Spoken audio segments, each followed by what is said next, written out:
Yeah. Sir, good morning, sir. Today's my presentation is on malnutrition neonates.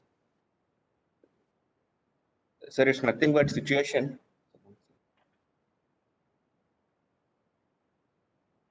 where the embryonic bowel during the period when it herniates into the coelom of the body stalk between the fourth and 10th week of gestation fails to rotate correctly.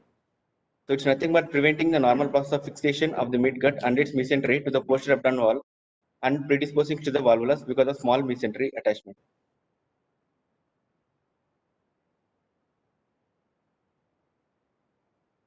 So embryology is it goes like this. It's the development of the dorsal mesentery and the herniation of the midgut, protection of the midgut along the SMA axis, and return of the abdominal cavity with completion of the rotation and fixation to the posterior abdominal wall to the with the mesentery. So during the embryology, this is the embryology.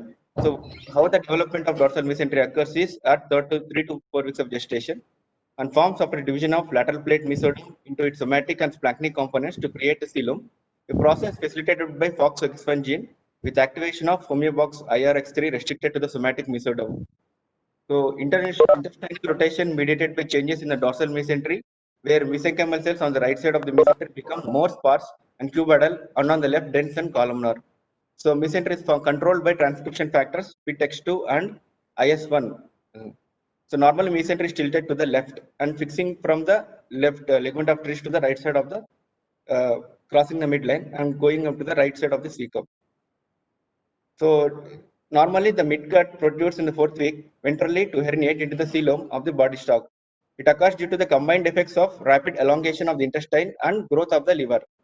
So what happens is the bowel of the midgut proximal to the vessels, we can herniation, we can call it, we can divide into pre-arterial segment or duodenal segment, and the part distant to the main stem of supramesenteric vessels, caudal to post-arterial or cecocolic segment. So normally the pre-arterial segment grows more quickly than the post-arterial segment. So I'll show the diagrams. So rotation, what happens is the pre-arterial segment protrudes into the coelom, rotates 90 degrees counterclockwise. So this is we for the convenience purpose we can call supramesenteric artery vessels are there. So pre-arterial is duodenal segment, post-arterial cecocolic segment. So pre-arterial segment elongates more than the post-arterial segment, and pre-arterial segments goes 90 degrees anti-clockwise direction, counterclockwise direction, and it rotates and stays right posterior to the supramesenteric artery. So it again takes one more turn to go 180 degrees rotation, and it comes to the posterior to left of the supramesenteric artery. So the thing is rotation, it continues to lengthen further 90 degrees rotation, pulls the duodenal segment posterior to the SMA, a position it maintains throughout life, and it's key featured by imaging, ultrasonography and CT scan to confirm the supramesenteric axis. So post-arterial along with this pre-arterial, it undergoes 180 degrees counterclockwise direction and lying ventral to the supramesenteric artery. So that's why the colon lies in front. Next to posterior is the duodenum, and we can see normal fixation will be the just posterior to this supramesenteric artery. Posterior to it will be the duodenum. So when the supramesenteric artery vessels go 180 degrees, it pulls along with it the pre and post arterial segments, and the duodenum comes posterior to the supramesenteric artery, in between the aorta and the supramesenteric artery, and the DJ flexure goes to the left of the aorta, and post-arterial segment, it takes complete rotation and fixes this cecocolic ligament come to the right side of the right iliac fossa and fixes into the posterior abdominal wall. So at the when in the human embryo is 40 mm in length at 10th week, the midgut begins rotated into the peritoneal cavity, and pre-arterial segment completes final 90 degrees rotation around the supramesenteric artery, and the post-arterial segment undergoes final 90 degrees rotation, which brings the cecum down into the right lower quadrant, as I said. So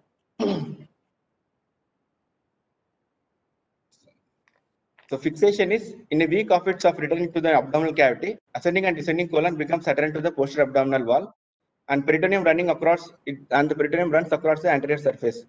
So the SMA runs downwards ventral to the duodenum third part, and the attachment of the root of the small bowel mesentery extends from the ligament of Treace obliquely downwards and to the right as far as the cecum. So normal this is completed by 13 weeks of gestation. So it is the length and broadness of the attachment of the mesentery that prevents a small bowel from undergoing volvulus. it is called universal mesentery if it is very small, and because of this, there is a high chance of volvulus. So abnormal embryology occurs when there is incomplete rotation of the duodenum and colon with the process of attachment to the post-abdominal wall.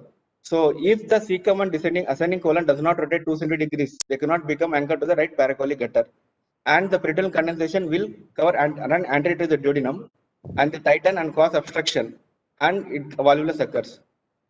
But when the rotation does not occur, the width of the attachment of the small bowel mesentery is much shorter, and it's mainly confined to the region around the SMA, and it is called universal mesentery, and it is the pedicle around which the midgut contests and cause volvulus. So normally the predisposition to volvulus is mainly because of failure of rotation, failure of adequate fixation, leaving only narrow attachment of mesentery of the small bowel. So abnormalities of midgut rotation fall into the 4 categories, and non-rotation is the most common among this. So these are the abnormal embryology. So non-rotation is the most common form. It is nothing but failure of anticlockwise rotation of both pre and post arterial segments of the midgut, and the failure of fixation of the cecum and ascending colon. So it has got normal small bowel mesentery, and it is leads to the volvulus commonly. So failure of mesentery of pre-arterial segment is one of the most one of the things. It is less common. It is nothing but the non-rotation of the pre-arterial segment, a normal rotation fixation of the post-arterial segment, and broad mesenteric attachment is present, and there is less volvulus in this failure of rotation of pre-arterial segment. One more thing is reverse rotation of the midgut. So in this, the reverse rotation of pre-arterial segment causes duodenum to lie anterior to the SMA.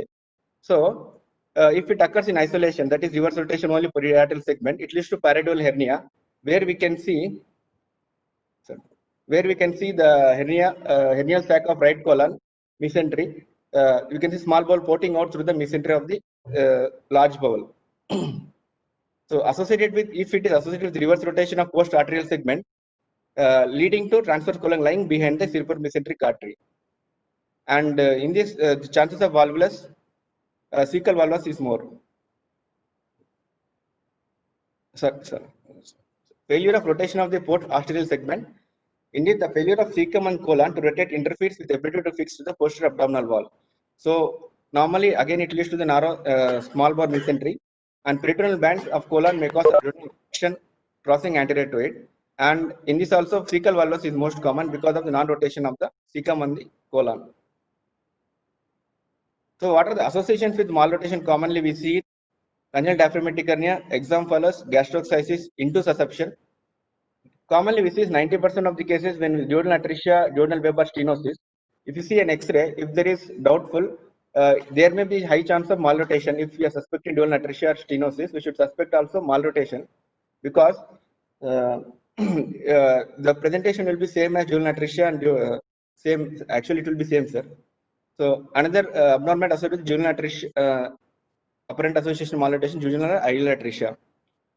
So and what are the chromosome anomalies commonly see? FOXP1 gene, and it presents with alveolar capillary dysplasia, abnormal pulmonary venous drainage, micrognathia, congenital short bowel, annular pancreas, features of heterotaxis syndromes. So heterotaxis syndromes commonly they have actually this heart, they associated with congenital anomalies, heart anomalies, so that we should be aware of that anomalies actually. So FLN8-X228 chromosome anomaly, chronic idiopathic intestinal pseudo obstruction when they are associated with phenolic stenosis, undescent justice, hydronephrosis, and thrombocytopenia. The syndromes is Martin-Freitas syndrome, multiple gastrointestinal atresia and apple piece of areas of jejunum, microgastria, limb reduction defects, esophageal atresia, heart diseases, duplication of long chromosome 16, deletion of long chromosome 13. These are the common gene anomalies. So incidence of malrotation is 1 in 5,000 live births. Sorry, sir, 5,000. It's not 500. Male predominance and 2:1 in units, which become symptomatic, but the gender difference disappears in the older age group when comes to the there is only malrotation. Strong concordance between identical twins reduces the possibility of genetic factors in its histopathology, as per the Smith et al. So age at presentation is normally seen as first week of life, and 80% they present in the first month. In one series, 56% underwent surgery in the first month of life for malrotation because of the volvulus and because of abdominal distension and because of vomiting. So presentation of malrotation. So antenatal diagnosis is ultrasound evidence only. I will tell you the details. And postnatal diagnosis, they present with malrotation alone, which is asymptomatic, or incidental finding on imaging during upper gastrointestinal study or ultrasonography, where there is absence of small bowel shadow. Sorry, absence small bowel is collapsed, large bowel is collapsed. Only dilatation of the stomach and duodenum can be seen. So one more thing is malnutrition with volvulus. The child presents with bile stain vomiting and recurrent episodes of acute abdominal pain and weight loss, early satiety, failure to thrive, intermittent jaundice, malabsorption, and jaundice in as the child grows in the older children. So presentation in antenatal diagnosis, how it presents is it's difficult to diagnose an antenatal, and normally with the absence of volvulus. If there is volvulus, malnutrition is a horizontal and medially positioned stomach will be there in antenatal diagnosis of the fetus. So we should suspect when there is associated CDH, congenital heart disease, and duodenal atresia. So volvulus, in the antenatally, we can see cessation of fetal movements will be there and fetal distress will be there, leading to premature delivery because of increased hormone secretion from the hypothalamus and pituitary. So what we can see is distended stomach and small bowel dilatation, heterogeneous echogenesis in dilated bowel, disappearance of peristalsis will be seen, fetal ascites, dilated loops of bowel, and features of meconium peritonitis. So what we can see is convoluted mass in the mid-abdomen may be seen, and whirlpool sign or snail configuration and no peristaltic movement can be seen. And peritoneal calcification, pseudocyst formation from necrosis and perforation can be seen because of the midgut volvulus and perforation causing necrosis of the bowel. So what is secondary malrotation is nothing but it occurs because of large intra-abdominal cyst like mesenchymal hematoma of the liver or duodenal stenosis or atresia where there is malrotation. And malrotation with volvulus we can antenatally diagnose, but it's very difficult. But MRI antenatally can be diagnosed with malrotation with volvulus.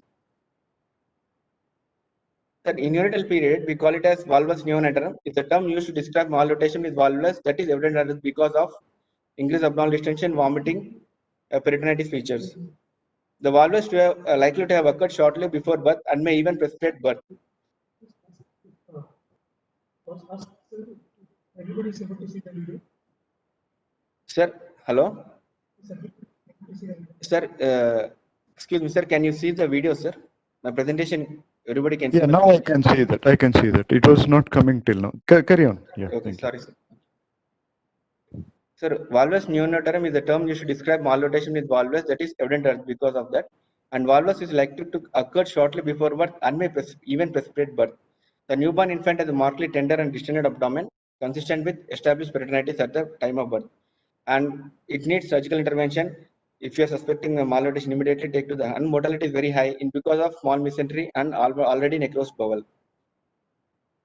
So normal they present well at birth and sudden onset of bile stain vomiting will be present and abdominal distension, tenderness and respiratory distress and sepsis and progressive infection of midgut leading to peritonitis, shock and eventually death might occur in case of volvulus neonatum. So how do you approach to clinical assessment is malrotation per se is asymptomatic unless associated with volvulus immediately. So symptoms develop when volvulus supervenes with shock, abdominal tenderness, guarding and rectal bleeding.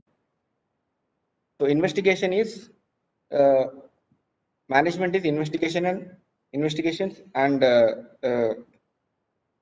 surgery. So investigation we see is volvulus. We can see plain X-ray. It shows gasless abdomen with air in the stomach and the duodenum, and dilatation of the stomach and proximal duodenum with positive gas more distally is indicative of duodenal obstruction caused by Latz bands. So to confirm it, we can do is upper GI contrast study under fluoroscopic guidance. We can see the DJ junction tends to be located more inferiorly and to the right, and corkscrew spiral pattern is seen in gastrointestinal study. So this is a small bowel is almost to the right of the abdomen midline, and we can see there is no C loop we can see, and it is inferior and to the right of the pylorus. So distal contrast study is done to identify the position of the cecum, and if it is malrotation either it tends to be higher than the normal and left of the abdomen. Entire colon will be seen on the left side of the abdomen, and the ascending colon appears to be short in distal contrast study. So ultrasonography is a non-invasive study, depending on the expertise, and false sensitivity is very high, 30%. And diagnostic feature is the relationship of the suprametric artery to the supramesenteric vein. If it lies anterior or to the left of the SMA, it indicates malrotation, but not exactly. And dilatation of the proximal duodenum and distended supramesenteric vein and bowel is fixed to the midline. The whirlpool sign and location of third part of the duodenum are important. And the thing is, the flow in the SMV as it spirals around it spirals around the SMA in a clockwise direction, causing whirlpool sign. So one more thing is very difficult to do CT scan. It is abnormal relationship between the supramesenteric vessels and the aplasia of the uncinate process. We can easily see because of the supramesenteric rotation of the small bowel. And radiation exposure limits the application in neonates and young children because of CT scan. So the management is immediate involvement of pediatric surgical service immediately is important, and insertion of intravenous line, blood culture, electrolyte, you should stabilize the child, get the blood immediately as fast as possible, correct fluid electrolyte deficits, nil oral nasogastric insertion, antibiotics if child is in sepsis immediately, inotropes if child is septic shock and sepsis and multi-organ failure, and urgent surgical intervention, and discuss with the family regarding the status of the condition, necrosis, and consent overall likely cooperative scenarios like closing the abdomen, stoma, and probably death. You should explain to the parents. I should not delay surgery for imaging or other investigation if patient has evidence of compromised gut on examination. So what are the goals of surgery of malrotation is untwist any valvulus to establish circulation of the bowel and assess bowel viability. So and the thing is broaden the mesenteric attachment of the small bowel to reduce the chances of subsequent volvulus. So surgical approach is open and laparoscopic, sir. So open approach is when we concern about the viability of the mobile, we can open the approach. When there is marked abdominal distension because of the necrosis and dilatation of the bowel. And the common incision what we give is transfer supraumbilical muscle cutting incision. And the peritoneum open and falciform divided between ligatures. And sir, I'll tell you the details. Then laparoscopy, sir, the laparoscopy and open are the same, but the slight differences are there between that. In laparoscopy, we use three trocars of 3.5 mm, and the scope is introduced through the umbilicus with two working ports in the mid to lower abdomen and their side. The patient is supine near the foot end of the table, and the surgeon stands between the legs. So we use a reverse tender position for that surgery for the laparoscopic procedure. So this is the position. Monitor is on the left side, anesthesia on the right. Surgeon in between the legs. Assistant will be on the right side. Sir, initial operative assessment is in open approach. Free fluid is aspirated because of the free fluid.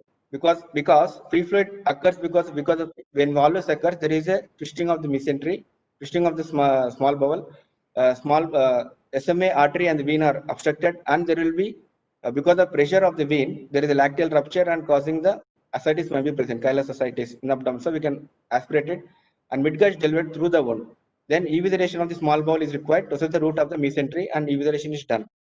In laparoscopy, what we do is that we should follow the curve of the duodenum from the right to the left behind the supramesenteric vessels, and evidence of peritoneal condensation crossing in front of the duodenum are cut, and the location of fixation of ligament ridge is identified, and fixation of cecum and right colon should be identified with that.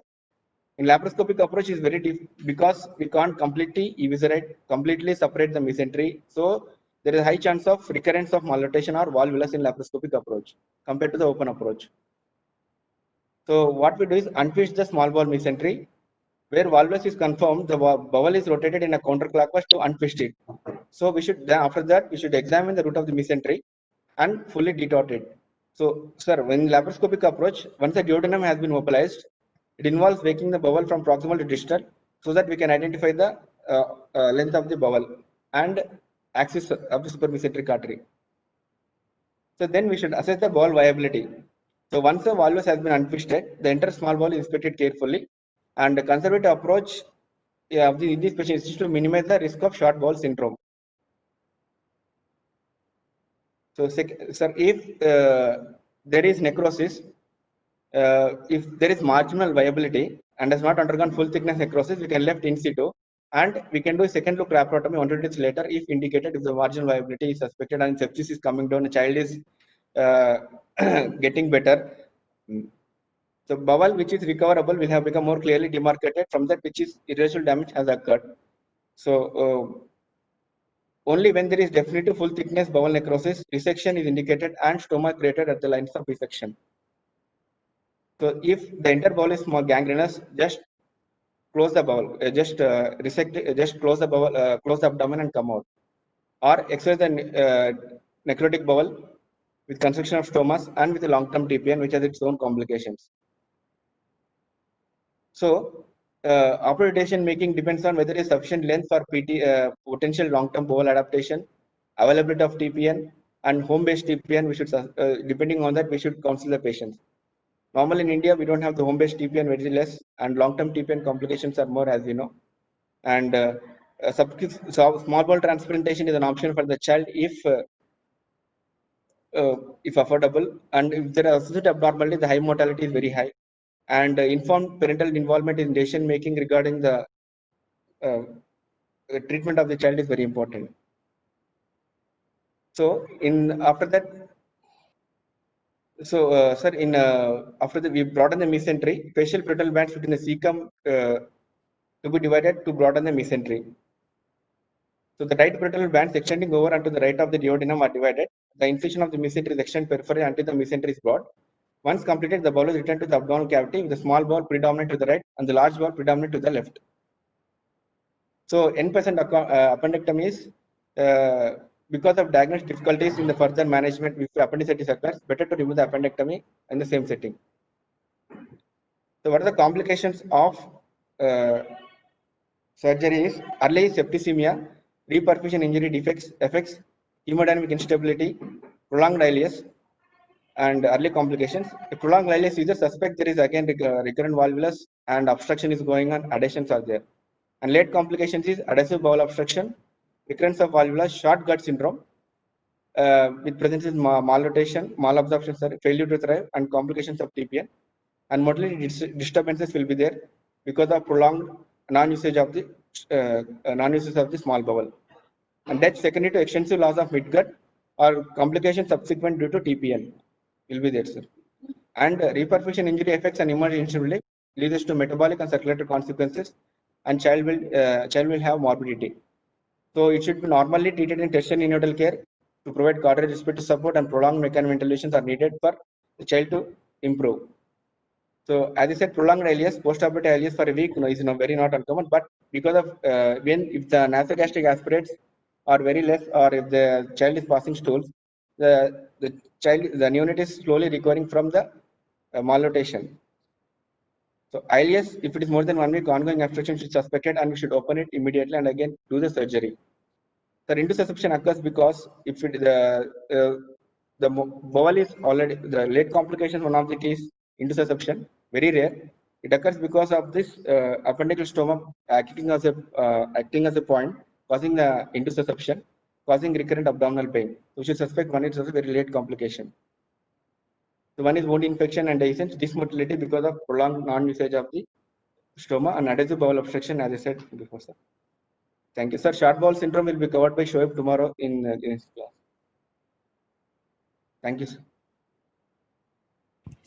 Yeah, thank you, Dheeraj. That was very fast and voluminous presentation. Well, only thing is you mixed up both the open and lab. There are little subtle differences. Yes. Maybe you can have a video presentation with the describing, because there is a difference in how you approach open and how you approach lab. In lab, because where you in open you're doing it on a twist on the unrotated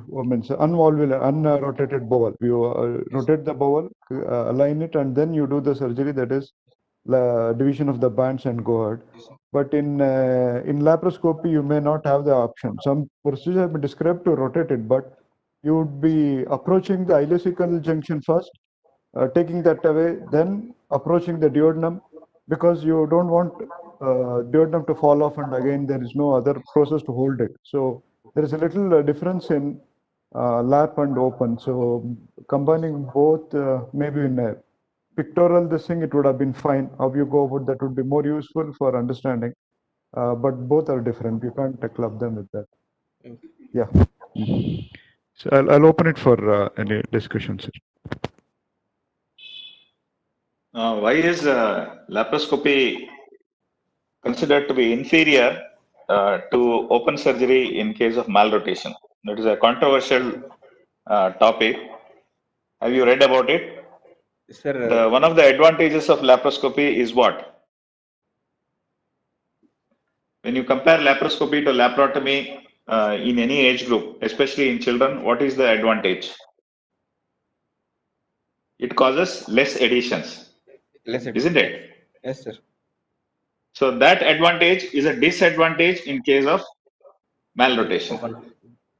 So in malrotation, after you do the surgery, you want adhesions to form in the abnormal position in which you keep the bowel. That is all the small bowel to the right side, duodenum straight, and Yes. duodenojejunal junction straight to the right side, and the ileocecal junction to the left side and on top near the spleen. You want them to get adherent. That is one of the reasons also why you do appendicectomy. So appendicectomy causes a raw area which causes adhesions at the top left hand corner of the abdomen.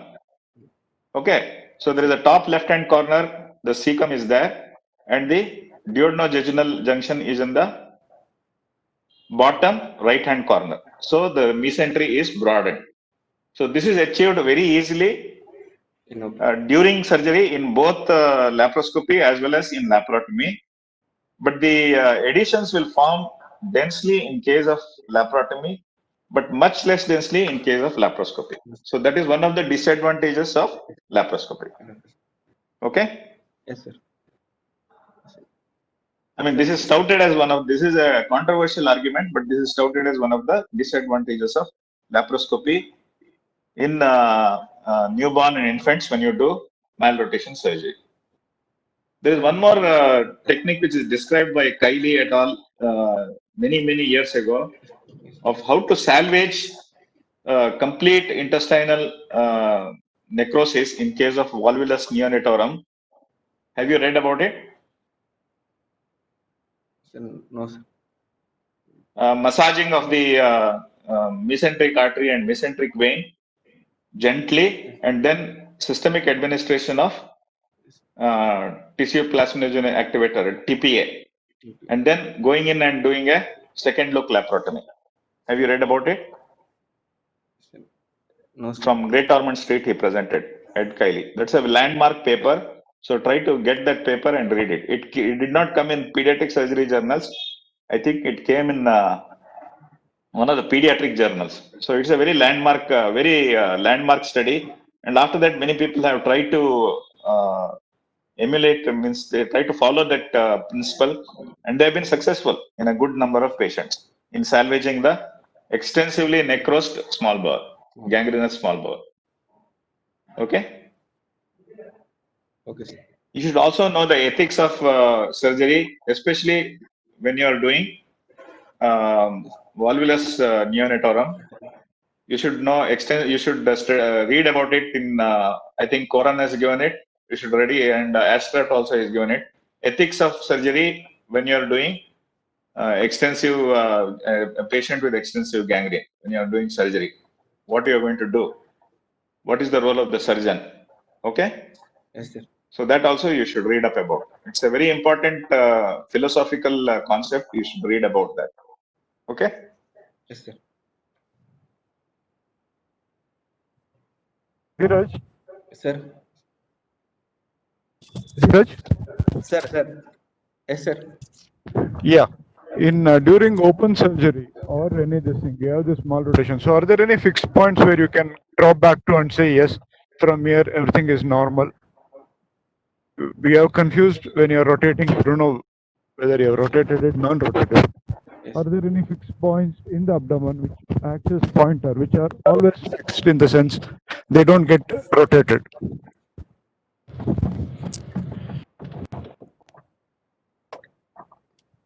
Where you'd go back to them and then say, yes, from here I'll have to rotate it or derotate it.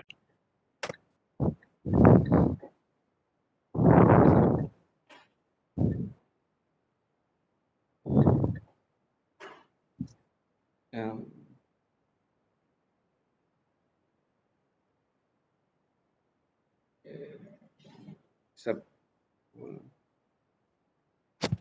The tonus. Okay.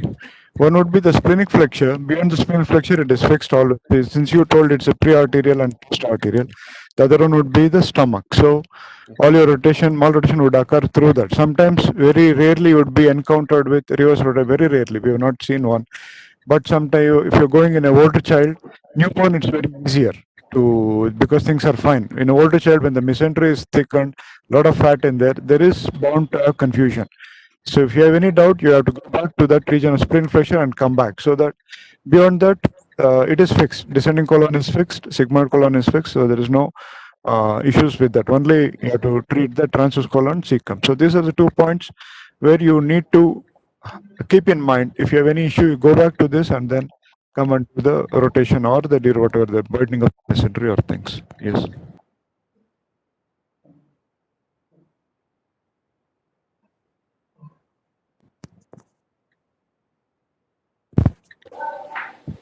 Any other anybody else want to?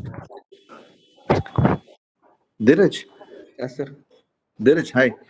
Nothing. I think you speak so fast that many times I will fail to catch your points.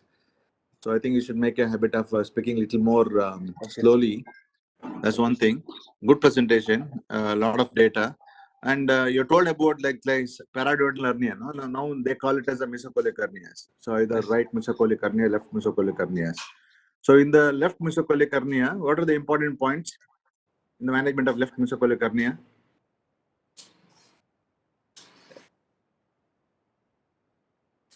Hello? Sir.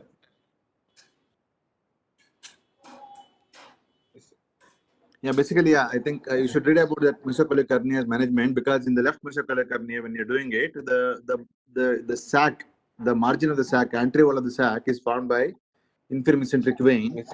especially in a little, as Gauri told, in the bigger babies, where the tissues are a little more thicker and the peritoneal attachments are a little thicker. Sometimes you will not see the vein there. It will maybe compressed and look like a band-like thing. And if you don't know, and if you cut it, it'll have profuse bleeding. So you should be anticipating that and then dissect properly. That's it. Thank you.